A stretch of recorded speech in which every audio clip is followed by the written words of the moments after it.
أي وقتوكش وقتك دانو خير بينران وبيسران قناة إشراق عزيز رمضان دان بيروز بود ويصالة وخوشي وشادو خدا تقبل طاعته رجيدان بقري عمرو هاتي من ولدانم لي كم حلقة برنامج نوشيجيان دان لبان قناة إشراق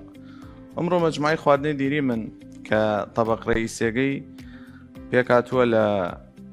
لبراسو وبرزولا وطريقي تركي والساورو انجا طريقي تريش ديري من عمرو أرى زلاطي سيزر كأصول أي زلاطي كي إيطاليا ومامرو توست كريت والخسو صوصقي اینجا طبقی تر دیری من كطبقي شورباي قارچگا شورباي قارچگا گیش بيكاتگاني فرا آسانه هیچ ناتوات كش كسي تيوند لمال بكدي كشورباي صحية وخوشة ورا رمضانيش فرا خوشة اینجا أخير طبق جديري من طبقي كطبقي شيرينية طبقي خوشة بيكاتوغانيش فرا آسان إن شاء الله أمرو ويكا وكشتي كيمن ودسوا في كيمن أول چش دس كينا ساور دروس كردنەکە وبان طريقي تركي خزانة قتيري من نيني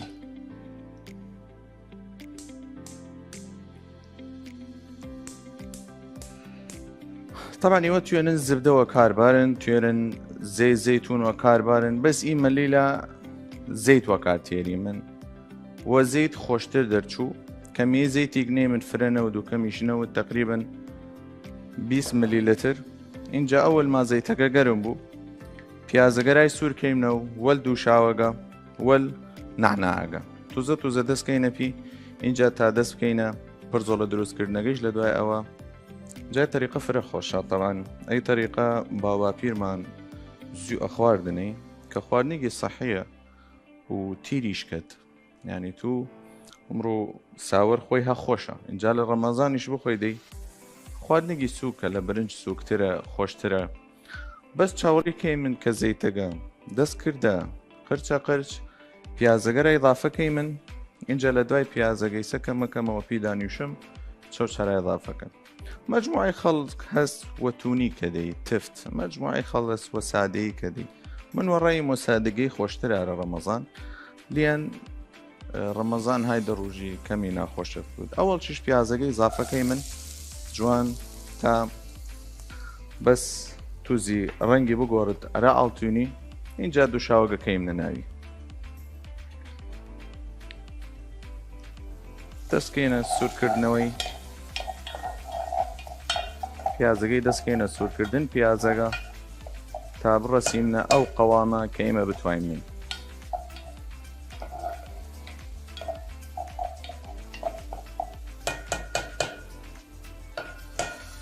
تەمە خواردنەکە خۆی ئوسوڵی تورکیە بەس ئێمەی کورد ئەبداع کردی من وێ خواردنە کە مەجموعی چشتەرە ئیضافە کردی من هەز باینجان وردیش کە دەناوی بەس ئێدی ئوسوڵی فرەکە بدەڕای ئەو دیم ئێمە محاولەکەی من کەمی وەطەریقەی خۆمان بکەیمنێ کە طەریقەی گەفرە تایبەت فەتوو دەستکەیدا ئەوە کە پیازەکە بڕەزدە ئەی مەرحەلە تەواو کە بتوای تاویەدە و کە تاویارە و ڕەنگی بوودا ڕەنگێکی ئاڵتوونی توێنن کش نوع پیازی بەکاربانن پیازی زەرد پیازە سوور پیازە چەرمی خۆدانزانن بەس من خۆم حەزکەم و پیازە سوور حازری بکەم طبعا لە دوای ئەوە کە ساورەکەی سە حازرکەی من کە بکوڵیەد و ساوەرگەکەیم نەناوی کەمەکەمە دەستکەینە پڕزۆڵە دروستکردنەکە کە ئەی پڕزۆڵە فرێشە پڕزۆڵەی فرخ بە کاربارن بەرەخدی لە هینەکە نەرمترە و خۆشترە طبعاً ئێمە بەر لە ئەوە کەمی تعدیلات کەیم نەبانی تا نەرمتر بوود و خۆشتر بوود لە خواردن عالە مەسفرە مەواد خەدەبانی سەڵسات و سۆسات ئەگەر گوشتەکەت گوشت کاوڕ بوود پێویست ناکەت یعنی خەڵاس بیبەرە ڕەش و خێو بخۆرەی فرەفر تامداریکە طبعاً وەختی پیازەکەمان خەڵاس دەست کردە قرچانن لێلا توێنن مەرحەلەی اختیاری هەست وەختی ساورەکەدان خەڵاس بوود توێنن کەمی زبدە بکەنەبانی زبدەی تاویاوە کەرەی تاوی ئیسە چەکەی من ئیسە طبعاً وەختی پیازەکەمان ڕەسی ئەو مەرحەلە کە سوور بووە دۆشاوە تەماتەکە کەیمە ناوی مەعجونە تەماتەکە کەیمە ناوی جوان و ئیسراحەت خۆی لیمنەی بتاویەدە و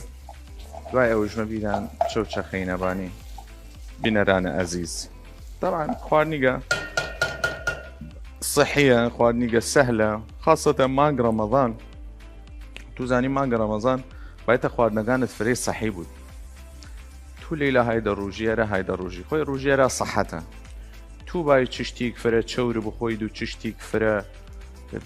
قورس بخۆیت تەثیر کە دەبانن یان پارشی و شوپی نێکرێت نائیسە من ئیمە ئینشاءڵڵا خواردنی فرە بەسیتیگە فرە خۆشیگە لە کش ماڵی توێنێ نیشوەکاری بارن فرێ عالەمیژ دەیە ئەسرار مەتاعمە و کەدا و کەدا وەڵا هیچ ئەسرارێک لە ناوی نییە یعنی توێنیت چشتیگە لە ماڵ حازری بکەیت چشتیگە فرە سەهل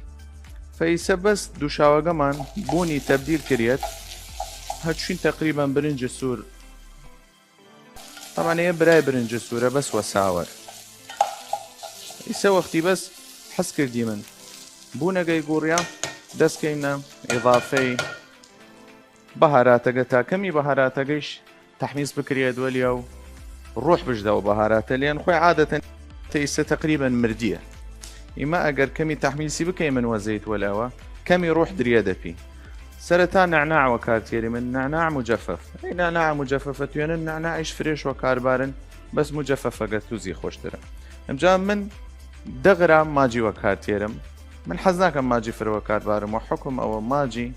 کەمیێرا سەحەت خراوە فەئیمە چەکەی من بەسەرا نەکە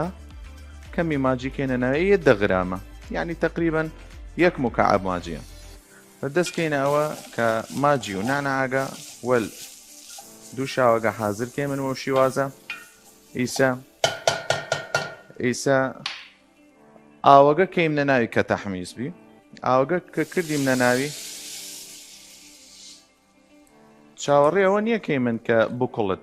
نە ساوەرگە کەیم نەناوی یەکسەر ئەرا تا دەنگە ساوەرەگە گەورە بووت فەیسە یەکسەر ساورەگە جوان کەیم نەناوی تاوان ساورەگە توێنن بخوێستنەی توێنن بشورنەی من شوردمەسەی وشکی کردمە لۆلا نامەسەی تاوان وەختی ڕستیمێ مەرحەلە کە تێکەڵ کە چشتی کردمە یەکە و حەزکەن خوێ بکەنە ناوێرا سوێرێگەی حەزکەن ئەکتیفا بکەن وە ماجی فرێشە من حەزکەم کەمی بالئسم کەمی خوێ و فلفل ئەسود بکەمە ناوی لیان چشت خۆشیگە لەوە زیاتر وە ناوی نەکەن لیان کەمی تەثیر لە مەعیدەدان کە دیوەهانە ڕوژی توێنن ملح هەمەلایەوە کاربارن خوێ هەمەلایە ئەوە سەحەیترە ئەرا جەماعەت دەغت تێکەڵی کەی من جوان و شیوازە خلاص کە ڕەسیم نەی مەرحەلە ئینشاءڵڵا بانەگەی نەی من ئاگرەکەیش کەسکەی من وە ئیسراحەت خۆی هیچ بەلە مەکەن توێنە لە ناو فڕنیش بکەنێ ئەگەر بارەکسی جوان داشتن ئاگرەکەی کەسکەی من تا ئەی دەرەجە و خلاص ئیسا بینەرە ئەزیزەکەمان فاسڵێک وەرگری من و تێمنەوە وەلمانابوون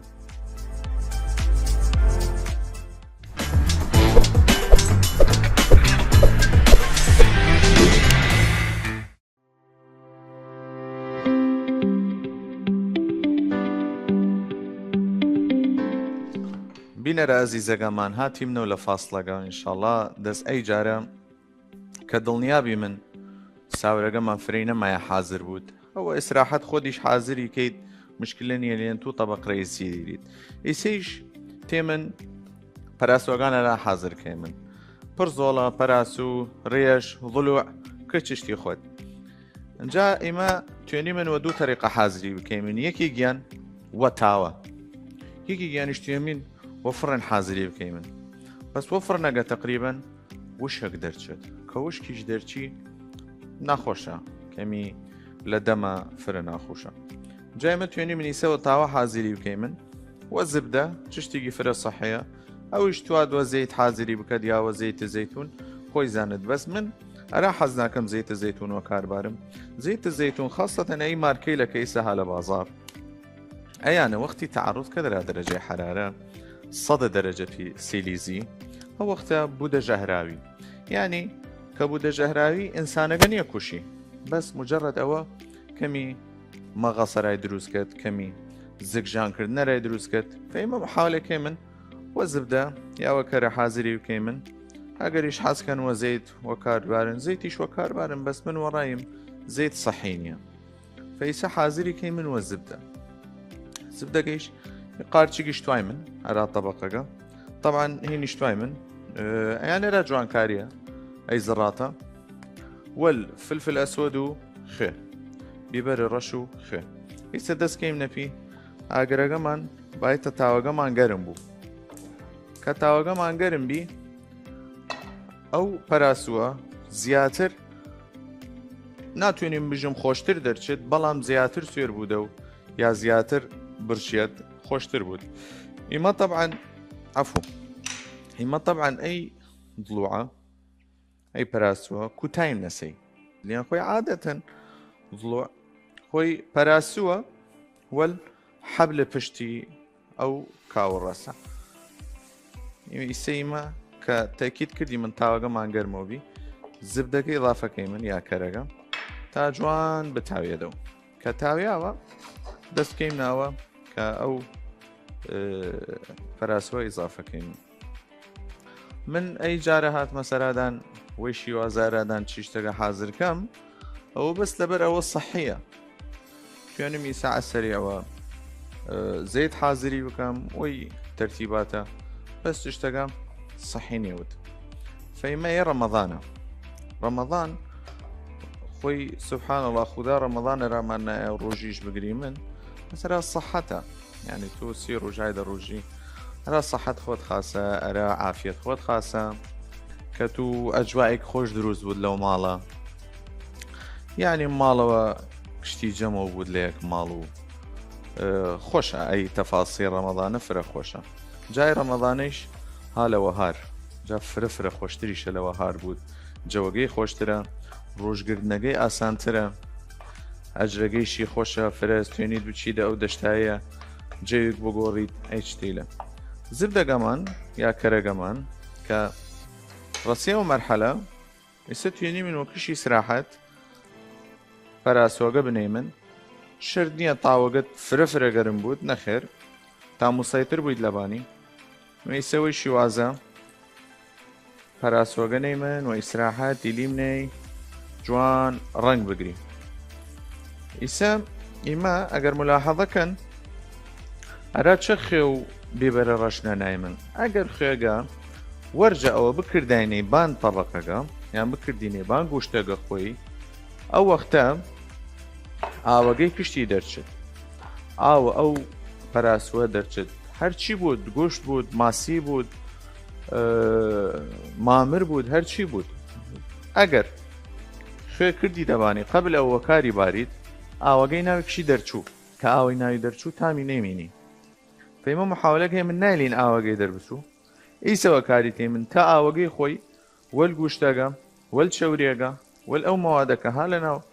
گرێڵەگەیان تاوەگە کشتی تام یەک بگری هەڵێمی لەلیم چوین ئیسا کە ئاوا دەست کردە قرشکردن قەڵبیەوەکەی من بەس کەمی لیم نەی تا کەمی زیاتر دەموچاو بود ئیسا قەڵبیەوەکەی من بەس محاولە بکەین قبل ماوە قەڵبیەوە بکەی من ئیسا ئیمە مادام گوشتەکەمان فرێشە کە گوشتەکەمان گوشتە قەساوە هیچ نێتوانین من زیاتر لە خوێ و لە بیبەری ڕەش کە ئیسیش خێ بیبەرە ڕەشەکە کەیم نەبانی تا تام بگری ئەوە فرێش مەکە نەبانی خوێش سەحی نییە ها کە باید تە چشتی بخۆی تەندروست بود ئەوە خوێگە کردیم نەبانی توێنن خوێ هەمەلایەوە کاربارن فرە طەبیعیە توێنن ئەسڵەن کەرەگەدان خۆی ممەلەحە بود ئەویش فلفل ئەسود کردیم نەبانی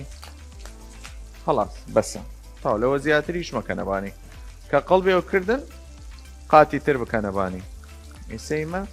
دەستکەیم نەقەڵب کردن سێر ئەو ڕەنگە چەند جوانە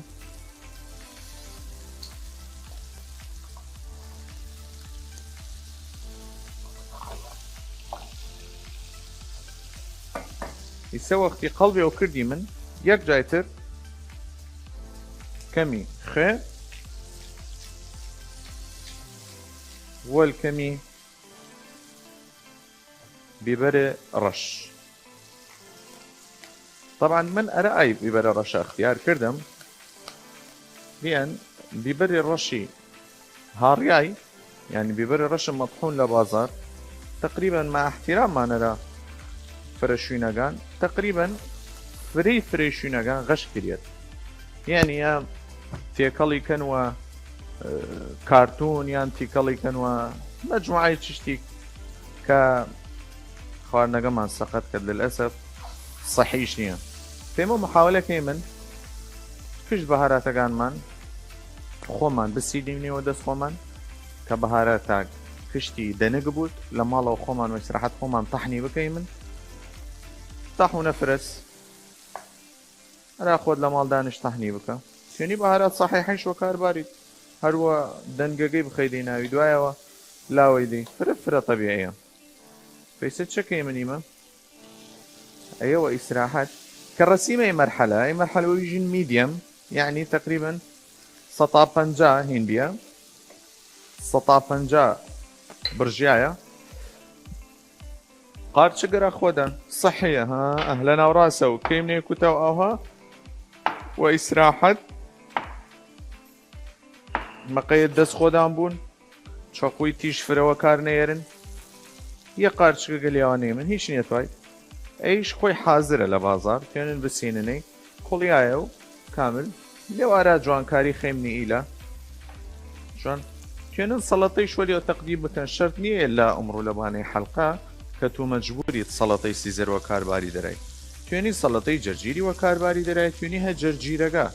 هەلێوە بڕیتی بخەیدەیتە نیشتی شەرت نییە لە بابژی من ئەمڕۆ وەلسیزەرە و خواردیمنەی باەتە کەش و ژی وەلسیزەرە بخورێت تەمانی وەک من مەکەن ها دەست بخەنە ناو تاوەکە گەرمە هیچ من لێەوە کاری تێرم کە من مسەیترم وەبانی بەسیوە لە ماڵە محاولەکەن ئەیەوە کاربارن ئێمە دەستمان مردی ئەوەنە کار کردیم نەدی جوان قەڵبی ئەوکەی من مەقەیت خۆدان بوون تاوەگەدان فرەگەرم نەوت حەز ناکەم لە ماڵ عزیەت بخۆن طبعا ئەگەر بچیدە هەر شوێنێک بخۆی دەی ئەوەنە پارە توایت و ئەوەنە سەرژانکردن توایت لە ماڵیش بکەی دێ ئەو پەڕیە کیلۆ گۆشت توایت ئەو پڕی وەڵی 4 پەراسۆیشە نیو کێلوش دەرچێت قارچک و زڕاتەکەمان کەمی خێتوات وەل بیبەر ڕەشی کەمی بیبەری ڕەشکەی نەبانی جارات تەقدیم جوانترە توێنن تەماتە توێنن تەماتەوە کاربارن توێنن فرچ کرافس وە کاربارن هەرای توێنن پەتاتەی کوڵیای بخەنەشانی توێنن بیبەری تن دریش وەلێ بڕشنن فرە تەبیعیە. ئیسە بینەرە ئەزیزەکەمان چیمنە فاسڵێ گوتێمنەوە و باقی تەبەقە گەرادان خلاص بکەیمنەوە شیوازی جوان چاوەڕیمان بوون.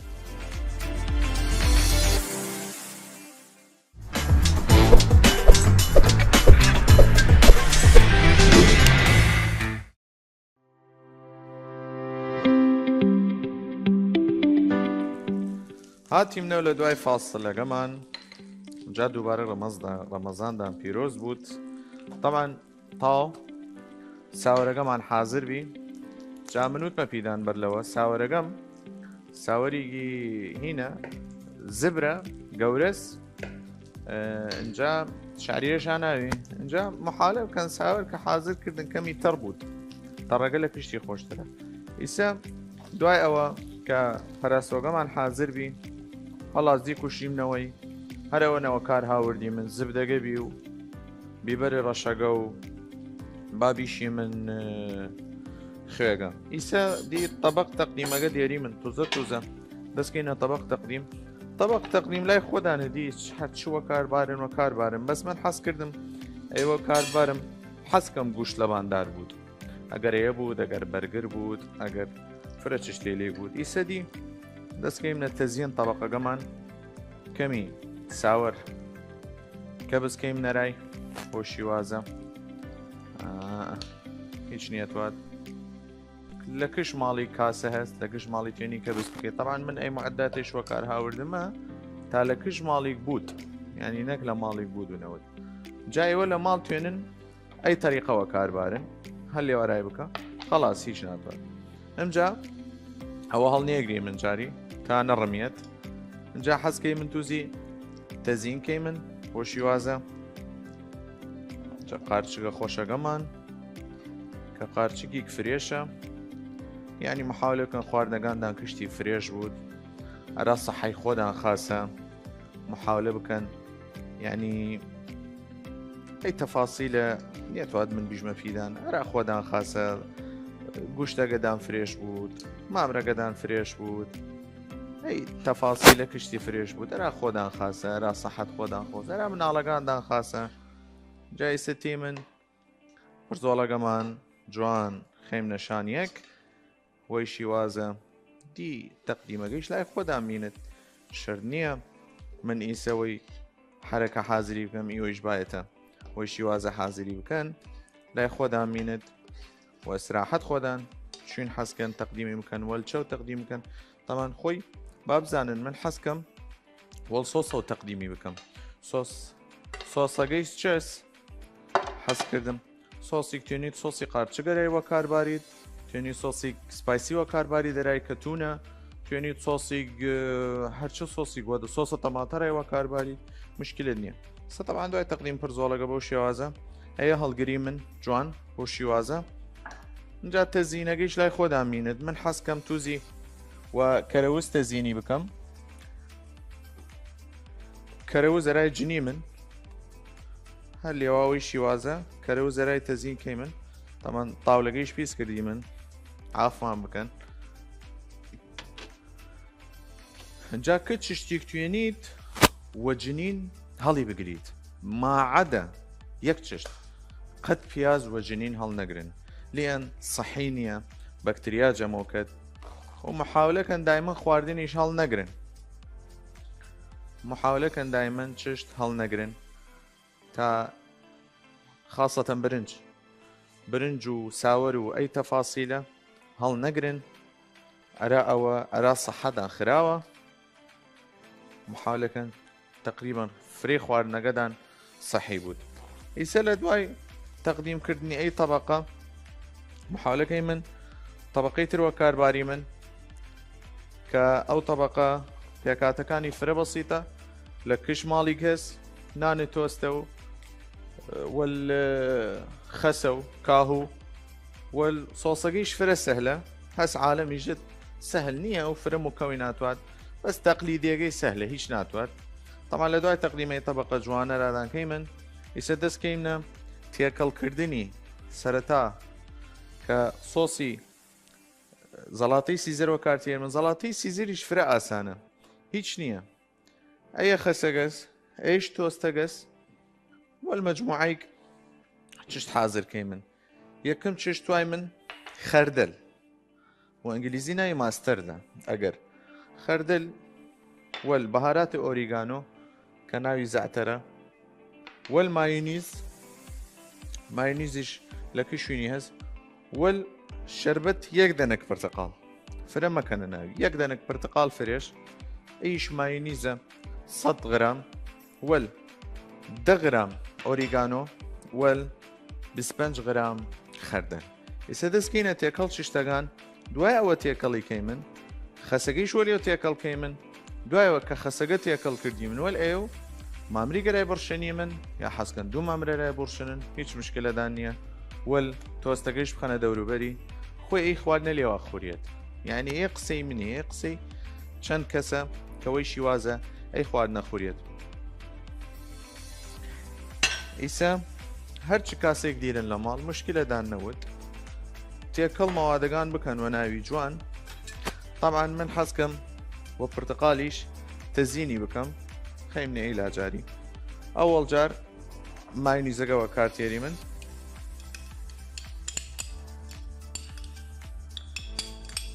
وتما فيدان تقريبا 100 غرام مايونيز وال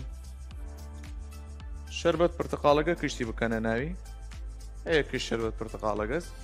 وال يسيش خردلقة كيمنا ناوي اي خردلقة طبعا مجموعي هست شكت حسكت ماسي بكذا ناوي ماسيەکەیش اختیاریە یعنی خۆی ماسیەکە ماسی ئەنشوجەست ماسی ئەنشوج گرانە ینی لە کش کەسی نێتوێنێت بسینە دەی و حکم ئەوە ماسیک مجففە ئەمجا تعلیب کرێت ئەمجا مەجموعەی کاری وە پێ کرێت اینجا ڕستی ئیسا مادام ئیمە مایۆنیز حاضر وە کارباری من ئیدەن مایۆنیزە حاضرەکەمان خۆی سوێرە یعنی خۆی بابیژی من خوێ هاتی خوێ فرەس خەردەلەگەیش خۆی فرەس پرتقالەکەیش تووزی سوێری هاناوی ئیدەن نێتوات خوێ بکەیم نەناوی فقط بەهاراتەکەی وتی من ئۆریگانۆ یا زعتر بەریەگەر ئۆریگانۆ نیاشتیت وەل بیبەری ڕەش تەوا بیبەری ڕەشیش فرێنێکەی نەناوی لیان ئیسە مامرەگە بڕشنی من کەیم نەبانی بیبەرە ڕەش فرە فرەیشە ئەی بیبەرە ڕەشە فرە فرەس مجموعی هەست شەکەت زێتە زەیتون کە دەناوی مشکیلەمان نییە زێتە زەیتون بە خەنەبانی بەسکەی کە تەبەقەکە خلاصکردن ئەرا تەزین خەنەبانی جا خۆ دانیشتوێنن پەنیر پارمەزان وە کاربارن پەنیر پارمەزان هەمەرا جوان کاریەکەی هەم ئەرا ناوی سۆسەگە خۆی بەسیەوە مادام یەک زەڵاتە دروستکەن لە ماڵ پێویست ناکەدەی هەم کە چشتێلەوە کاربارن ها ئەیش سۆسەگەیەسی کە سۆسەگە حازر کردی من ئیسە چەکەی من خلاص کە سۆسەگەمان ڕەسیەی قەوامە دەرەجەیەکە نیەتوات هیچ ئەرا ئیضافە بکەی من فقط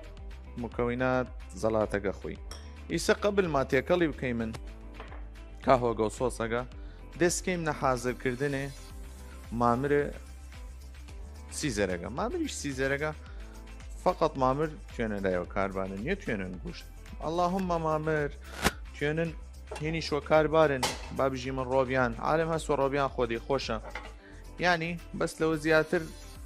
نێتوێنی گوشت بکەی دەناوی زەڵاتەی گوشت انشاءالله و حەلقات قادم ئەرادان دروستی کەم چۆن دروستیەکەن چون تەقدیمیکەن چ بەهاراتی قوبڵ کرد چ بەهاراتی قوبڵ نیەکەت ئەوە خۆدانزانن ئەرە پرزۆڵەکە زبدەوە کار هاوردی من بەس ئەرە مامرەگە زێتە زەیتونەوە کارتێری من بەس زێتە زەیتونەکەیش نالی من فرە هین بوت نامیلم فرە گەرم بوت چشتێک بەسیتەوە کارتێری من خۆی مادام زەڵاتەس ئیدەن صحیە طبعا تۆستەکەیش تۆستەکە توێنن تۆستە جۆوە کاربارن توێنن تۆست بایم وە کاربارن توێنە تۆستی گەنمیش وە کاربارن من تۆستە گەنم وە کارتێرم تۆستی شۆ دەستان نەکەفت توێنن سەمون بارن پاکی بکەن دەوروبەرەکەی لاوان تەقتێعی بکەن و بکەنی تۆست بخەنەی فڕن تەحمیز کرێت ئێستا تەریقەی تۆستەکەی شەرا ناشەراکەم تەمان لە دوایەوە چاوەڕی کەم تۆزێ ئەگەر کە تووزی گەرم بی تا دەستمان خەیم نەبانی لێوە نەلکننەی بەس لێوا لە دوێرە و کە زانستن تووزی گەرم بی مامرەکە خەینە ناوی وەی شیوازە فرە سەهلە هیچ ناتوات تەمان مامرەکەدان باەتە جوان جوان بشوریێت جوان جوان تاقیم بکرێت تا من مسەیتر بمۆبان مامرەکە شورمەی وەخوێ و هین سرکە ئیسەیش چیم نەفاسەلی بیچگی و تێم نەوەرادان چاوەڕیمان بوون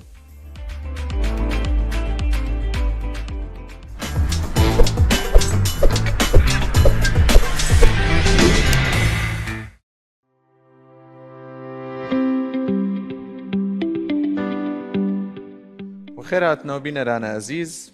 لە دوای فاسڵە ئینشەڵڵا ڕەمەزاندان پیرۆز بوود خێر و تاعەت لە کش لای قبول بوود ئیسەی شاتی منۆ لە دوای دروستکردنی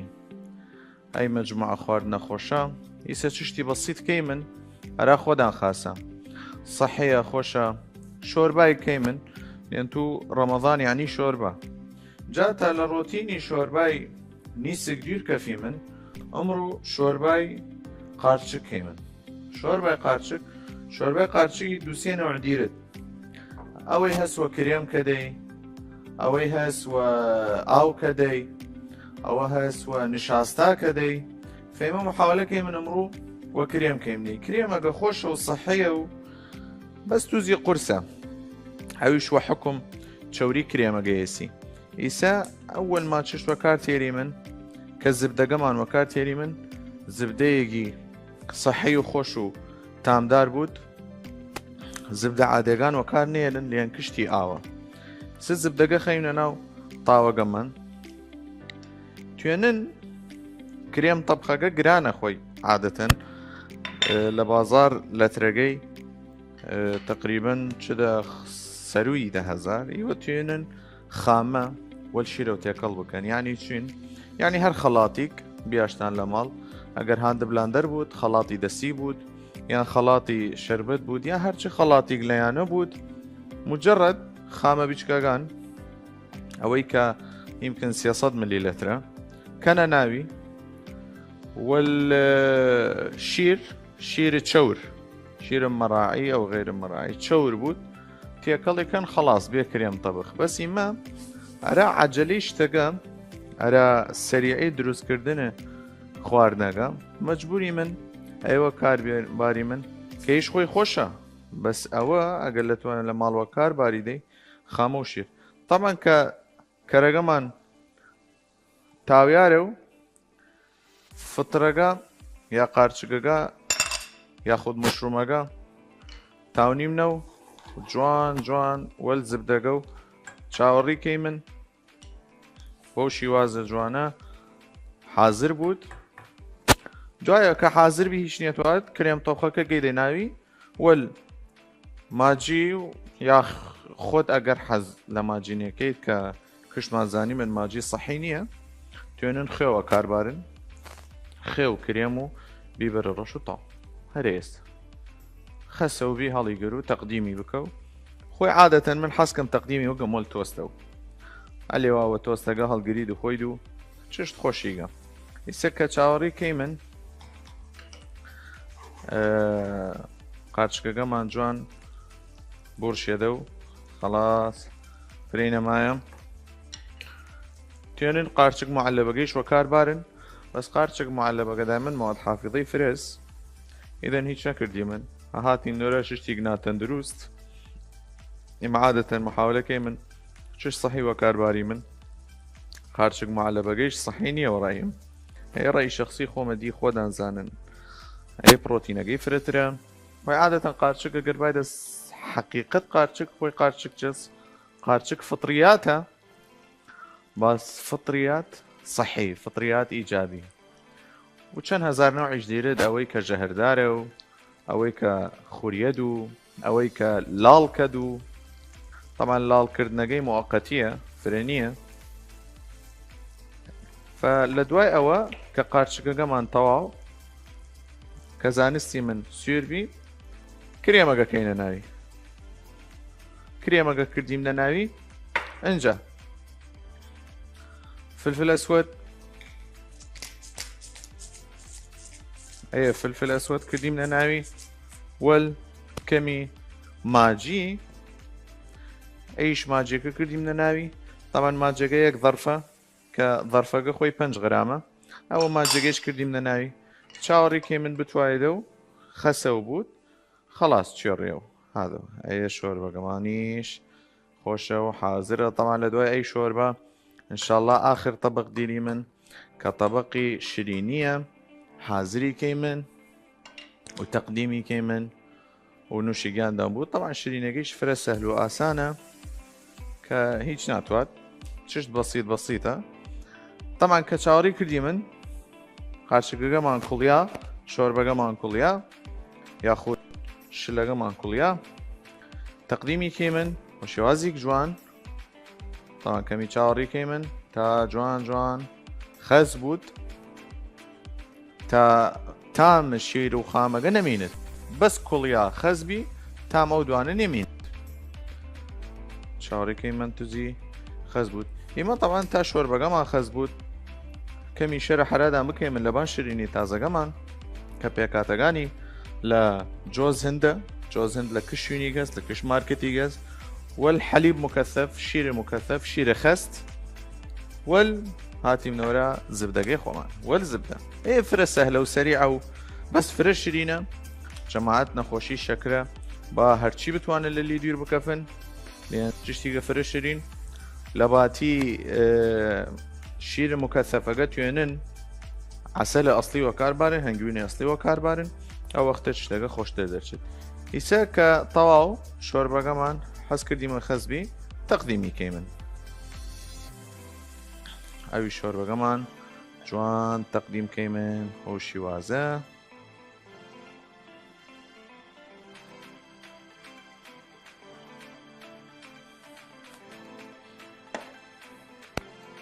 ئەرا جوانکاری شۆرباگەیشمان کەمی تۆز کەیم لە نایەوە شیوازە شۆربەکەمانیش حازرە ئیسا طبعاً لە دوای شۆربە حازرکردنەکە شرینیەگەرادان حازر کەی من شرینەکەیش نێتوات شرینیک فرە سەریعیگەم کە کەمی کەرەوە کار تێری من فرە نەوتکەرەکە یعنی تقریبا ربع قالبیک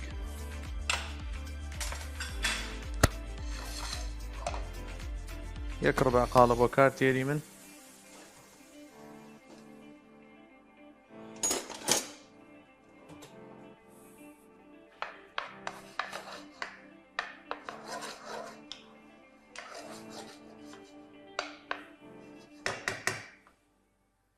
طبعا چاوەڕێکی من زبدەکەمان بتوێدە و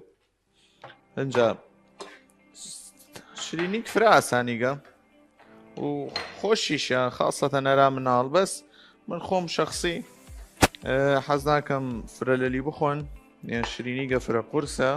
و فرە شرینیشە هەرچەند پێکاتەکانیشی بەسیتن بەس شرینیەکەی کەمی مشکلە سێنن استبدال شیرە مکەثەفەکە بکەن وە عسل ئەسڵی یاخود هەنگوینی ئەسڵی چاوەڕێکی من جوان زبدەکەمان بتوایدە و فرەی نەمایە اینجا هینەکەکەیم لە ناوی جۆزندەکەکەیم لە ناوی چاوەڕێکی من جۆزندەکە ڕەنگەکەی بگۆڕێت لە چەرمیە و ئەرە ئاڵتوونی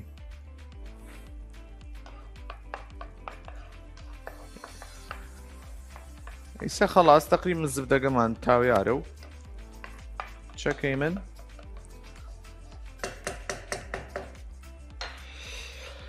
جۆزندەکە تێری من جۆزندەکەیش حەزکەن دهنی بود حەزکەن سادە بود دهنی نەوت ئەو خۆدانزانن چاوەڕێکەی من جوان وەی طریقە جوان سووریکەی من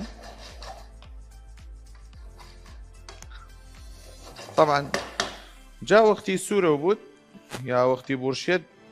جۆزندەکە تامیک دێدە پیمان یا خودبوونیک دەدە پیمان بوونیک فرە خۆش بوون جۆزندەکە سیسە من طبعا خەریکە بوونەکەی کەم بێئیوە ناخۆش چشتیگە ئەلا ڕەمەزان فرە خۆش و خواردنەکەی سەهلە و بەسیتە و شرینیەکی سەریعە و بەس چاوەڕێکی من کە تا ڕەسیم نەی مەرحەلە کە ڕەنگە جۆزندەکە تەبدیل بی یەکسەر چەکەی من چاوەڕێنیەکەی من یەکسەر شیرە مکەثەفەکەی نەبانی وەی شیوازە خەڵاس شیرە مکەثەفەکەی نەبانی وەی شیوازە جوان هیچ نێتوات شیرە مکەثەفەکەمانە شیر مکەثەفیش وەڕاستە و فرە شرینە محاولەکە بکەن کەمەوە کاربارن هەروەی شیوازە هەروەی شیوازە جوان حازری کەی من کە بوودە هەویر بێ هەویر ملاحەظە کردن بێ هەویر جا چاوەڕێکەی من تووزی سەردەوە بوود تەکویرێکی من خڕخڕ تا ئاگر کوژنیمنەوە چاوەڕێ کەمی سەردەوە بوود کە سەردەوبی یەکسەر کەمەی تۆپ و تەقدیمی کەم و خەڵاس یعنی سە من دەستکی شادەچم تەفیر ناکەت هەر لێواوەی شیوازە دی خۆدانزانن چین تەقدیمیکەن من حەزکەم لێوا دایمەن جوان لێوا سەردی و کەم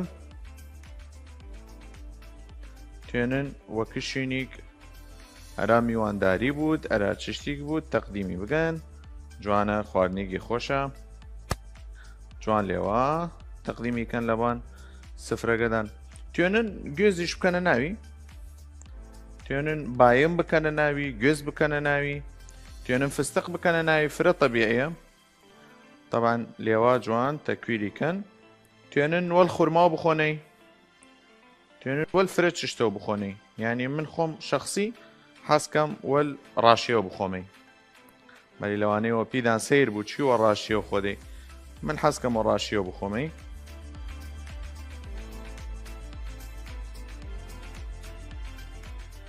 دی ئەدواقیش دەور دوونت خۆدان چوین حەزکەن بخۆنەی عافیەتدان بوود نوشیگیاندان بوود وإنشاءالله ڕەمەزانی فرە خۆش و یادیەگار یادوهینەکەی فرە خۆش بوود یادگاریەکانی وەل ئەهل و خزم و کەس و کار و برادەر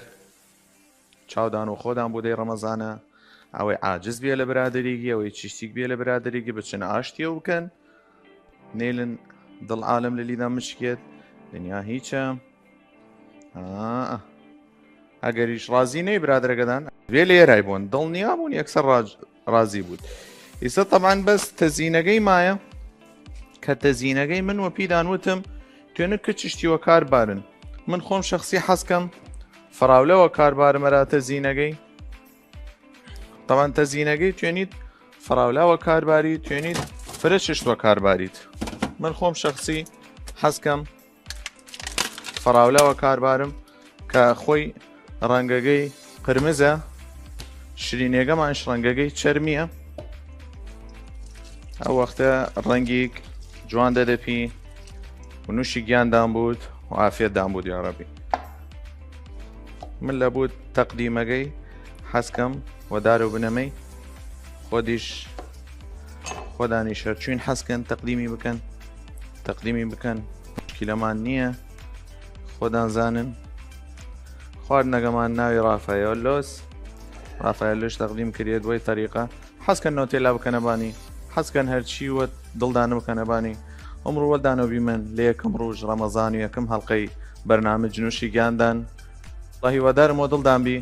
بەیانی چاوەڕیمان بکەن و خواردنێکی تازە و تەندروست و خۆش و ئافێتە دڵدان بود بخوا حافیز